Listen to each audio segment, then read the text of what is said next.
Well, Hey, medical shit. stuff is medical stuff. Right? So, Yeah, we need to be in them testing labs filming and see what happens.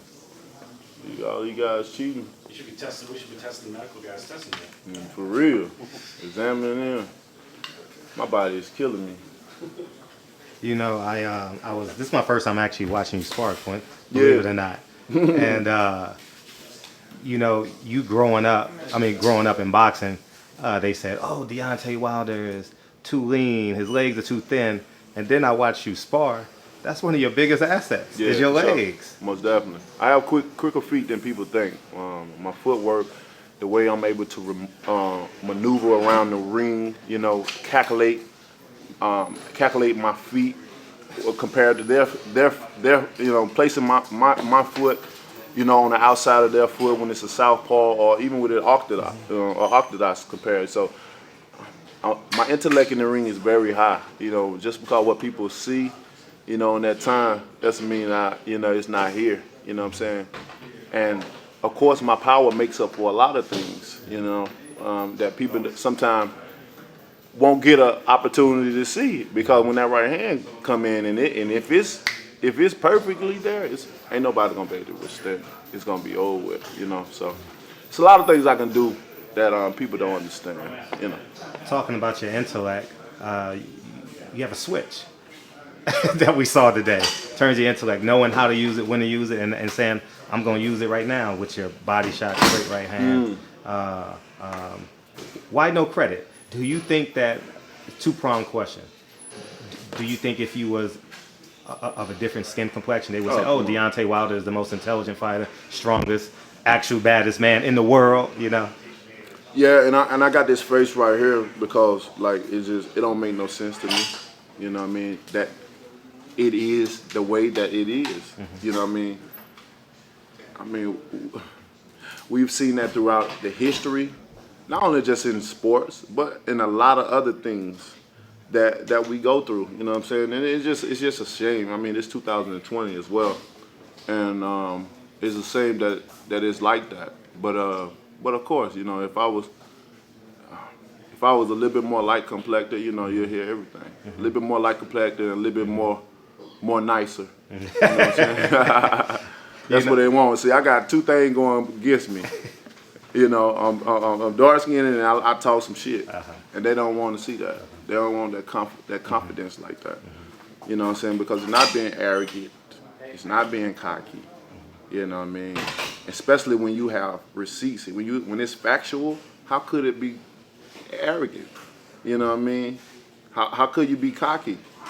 When you got the numbers, then they say women lie, men lie, but numbers don't lie. The proof is in the pudding. So it can't be neither or. You know what I'm saying? And as a person, as a human being, of course you're gonna be excited of your accomplishments. To brag on yourself. Ain't nobody gonna brag on you like you gonna brag on yourself. Ain't nobody gonna love you like you gonna love yourself when you really just love yourself. You know what I'm saying? Some people allow others to love them and they can't find love within themselves, which is crazy, but it is a big world. And that would make the world go round. Everybody can't have it all together. Not saying I have it all together because I got some loose shit going on too. But you know what I'm saying? But you know, it is what it is though. And I think just growing up, just dealing with a lot of that, you know what I mean? And being able to identify, you know. Growing up, you really can't identify it. It becomes a part of life. You know what I'm saying? It's like, well, that's how that's how it is. You get brainwashed to really believe that's how it really is until you really just start understanding subliminal messages. You know what I'm saying? Understanding and listening to your intuition. You know what I'm saying? And, you know, all those different things that come with it, you know, that what I speak about on a daily basis. And as a man now that I sit here today, like I've understood so much throughout my life as being 34, just the rise of me, just spending a lot of long time to myself, just really just trying to understand who I am as a person. You know, what is my real true purpose? I know what my goals are, you know, and I'm applying the right necessary needs, you know what I'm saying, to accomplish those goals. And you know, it's a lot of a long list of a self list where you have to just check out for yourself, and it's, you know, you have to be content with yourself when you check out. And like, all right, you good with that? Check. And the key word is you. Why you? No one else, no peers.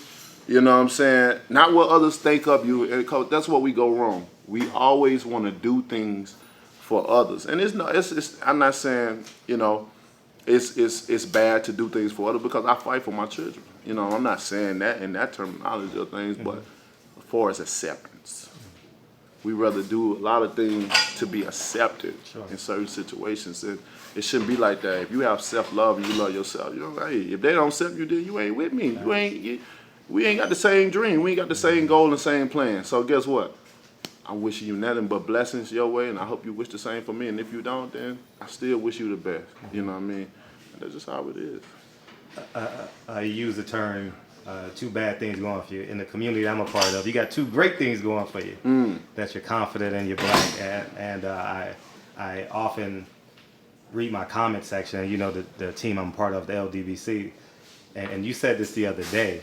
You said, I got motherfuckers that'll ride for me. And that's how it sounds like in my comment section. Like, motherfuckers will really ride for you. Speak to that.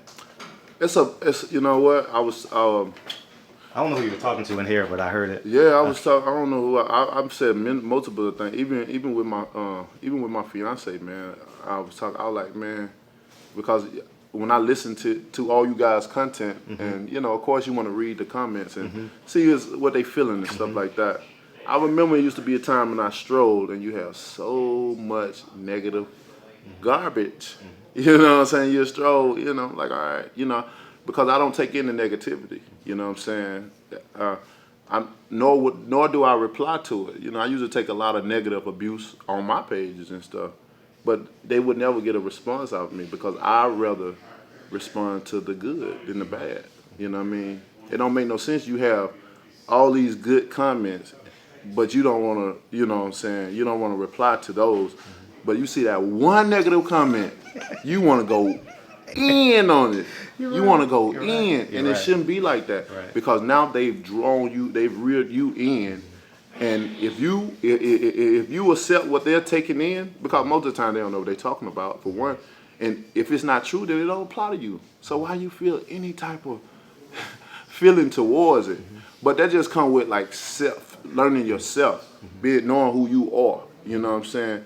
What don't apply, what you don't know, and what you say, and if it don't apply to me, I can't take no type of feeling towards it, because you don't know what you're talking about. Especially if it ain't harming me as far as my well-being, me making money and stuff like that. Because now I'm gonna have to sue you for defamation of character. You know what I'm saying? I don't want to go through the process of that. You know what I'm saying? But now, when I see things, no matter what, who page or whatever. You see nothing but love, love. It's insane, man. It's insane, dog. The day and night. And I just want to tell the fans, man, like, I appreciate it. From the bottom, I appreciate just to, you know, and I know a lot of people that send positive comments on that now. Probably once was a hater before.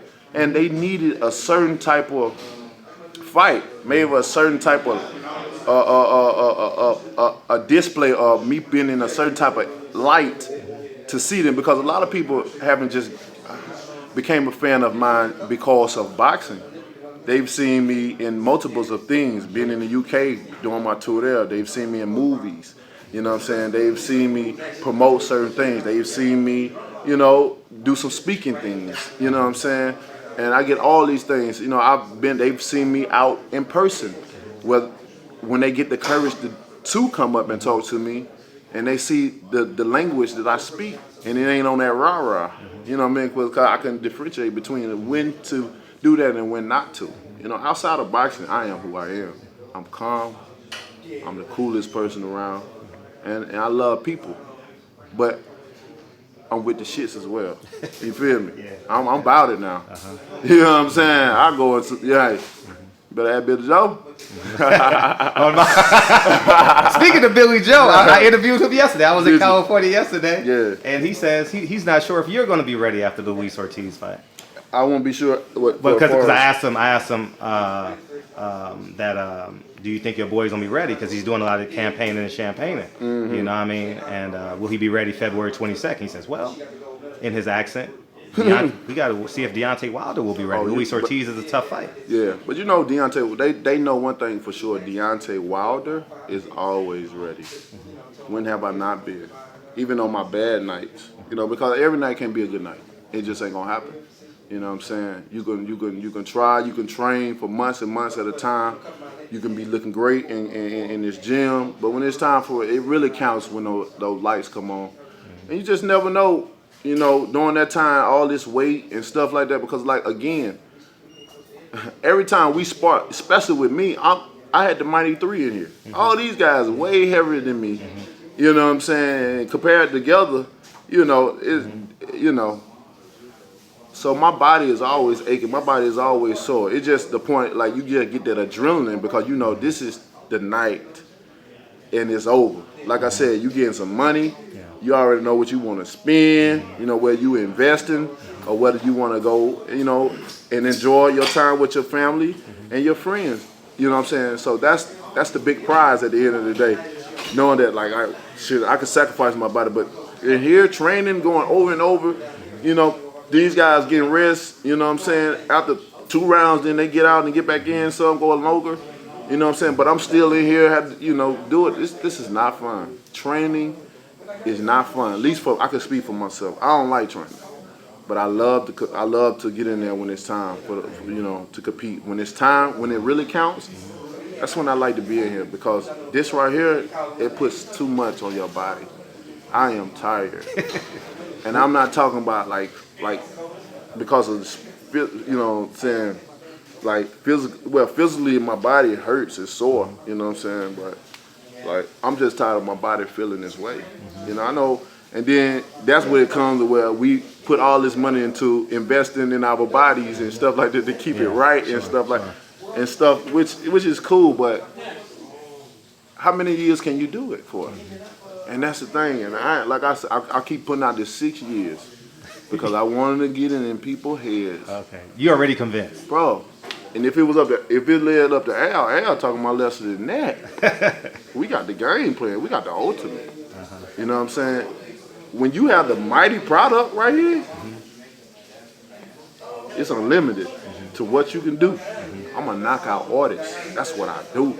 You know, so, but you know, I think 40 is a good age for me because I started boxing at 21. A lot of people say 20, but it's 21. Started boxing at 21, and I haven't took that much abuse in this sport. So you know, I can probably go to 45 or pass George Foreman with the 45, easy. Well, yeah, because you carry no preservatives on you, basically. Exactly. You know, I mean, your weight don't fluctuate. Exactly. You know? I'm always in shape. Day one, we come in camp. I'm ready to go. We bring sparring partners in here day one. Okay. It ain't no 2 weeks of getting in shape. Day one, sparring partners already coming.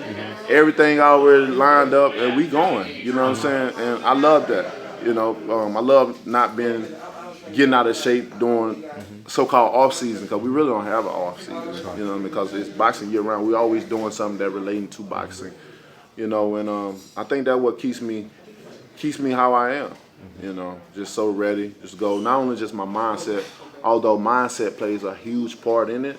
You know, the physicality of it, you know what I'm saying, plays a major part in keeping your body healthy, you know what I mean, as well. But 6 years, y'all, hey, love me, you know. Speaking of a fighter who said 6 years and retired and came back, Evander Holyfield says he don't know why you gave Luis Ortiz the rematch. And beyond the child, why? Well, you know, there's many reasons why, you know. When Evander looked at it, he looked at the aspect of, you know, it was a great fight. You know, nobody wanted to fight Ortiz, and they still don't want to fight him now. You know, and it's like you beat it all odds. He was the boogeyman. You know, one of the guys that people avoided, and I overcame that. 7 round was rough, and overcame that, and I won. So now you mean to tell me you finna put yourself in that situation again? I mean, it is crazy.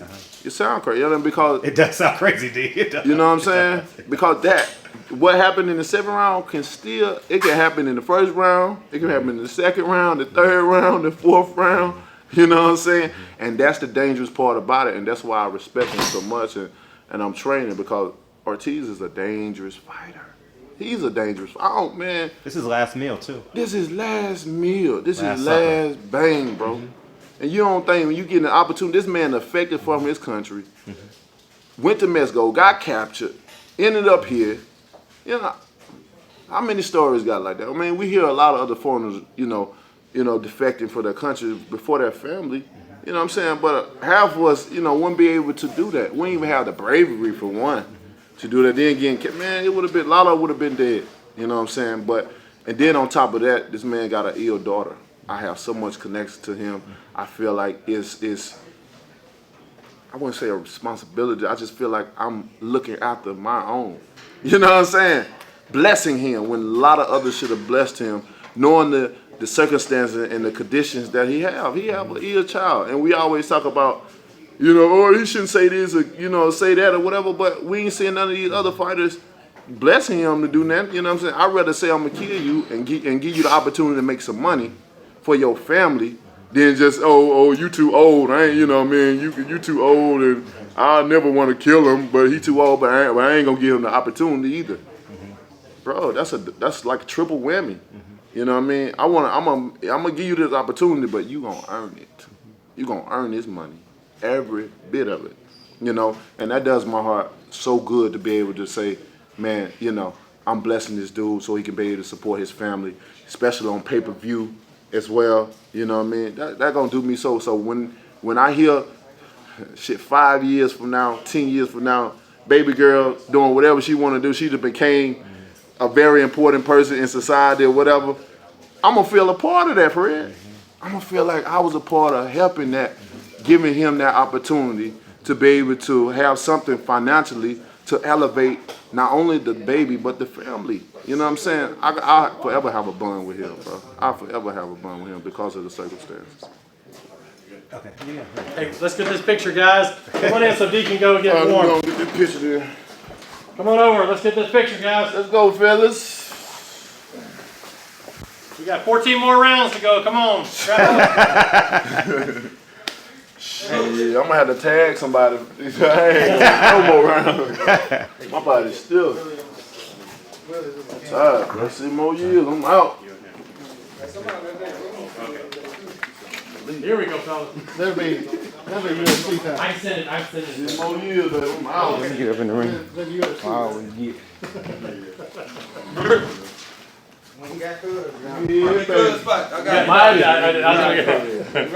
There you go, Joe. Hey, what would Malik be doing if he was here, Bates? Actually, Right. What would Malik be doing? You good with that piece? This is Y'all got enough picture light? right here. Get in on the Brandon. There you go. All right. Like a hockey goal. Look more like a hockey goal than a box. Oh, look at that. Now we're getting the real deal. I'm crimping. All right, one more. Let's try to go long. For Malik Scott, baby, we're gonna Yeah. be here next week. Oh, snap! Luis Ortiz! You want it! You got it! I love y'all guys, man. I don't think Malik will throw this picture like that. He doesn't. Yes, he does. Yeah, Malik's got to be naked. He gotta be naked with a girl with him.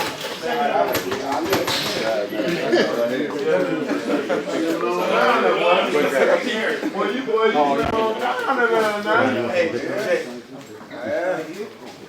yeah, baby. Javier, you ready, Javi? Okay, 1, 2, 3. Hey, Jan, don't forget these, all right? Yeah, I'm getting them. Blessings, blessings. Thank you guys. Yeah, man. Blessings, blessings. Yeah, let's make it happen. Big man. My man, thank you so much, bro. Always great to see you and blessing, bro. Thank you for that, bro. I said, man, thank you guys. I expect the best out of y'all. He's cracking right now. Only got 6 years, we're gonna have somebody gotta take it over. I'm sorry. So I ain't playing. I got you. I'm out of here. By the time you come out, then I'll be down to your weight, but I just gotta retire. That's That's what I'm talking about. When you gonna be ready? We gained the height. Boy, a lot of people gonna be sick when I leave. They gonna appreciate you 10 years later, man. 10 years later, they gonna appreciate you, dog. You know the yeah.